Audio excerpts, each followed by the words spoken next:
મિત્રો આપણે 36નું માપનું blouse cutting કરીએ છીએ. એની લેન્થ આપણે 15 લીધી છે. ગળાનું માપ આપણે 18 એટલે 150 એટલે 5નો ગાળો રહેશે. શોલ્ડર આપણે 3ના લીધા છે. આર્મહોલ આપણે 5.5 રાખેલી છે. અને પહોળાઈ આપણે 20ની છે. 2 ઇંચ ઉમેરીને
ગળામાં આપણે 2 ઇંચ રાખવાનું છે.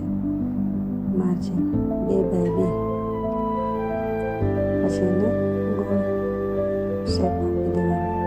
પછી આપણે એને કટોરીમાં આપણે 4 આમ વચ્ચે રાખીને માર્જિન કરી દેવાનું છે. પછી એને કટોરીમાં શેપ આપી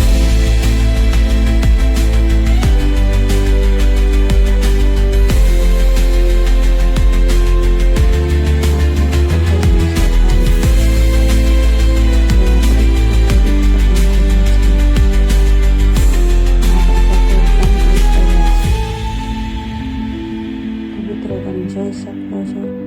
અમારી કટોરીનો માપ કેવો છે, બરાબર છે કે નહીં, તમે કેવી રીતે કરો છો ને તે કમેન્ટ કરીને જણાવજો.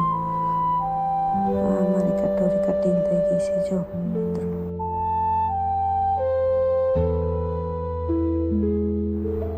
હવે આપણે સ્લીવનું માપ લઈ રહ્યા છે.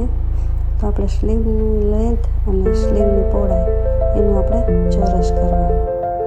તો મારે અહીંયા 8ની સ્લીવ કરવાની છે એટલે આપણે 9 ઇંચ રાખેલું છે. અને પહોળાઈ આપણે 9ની છે.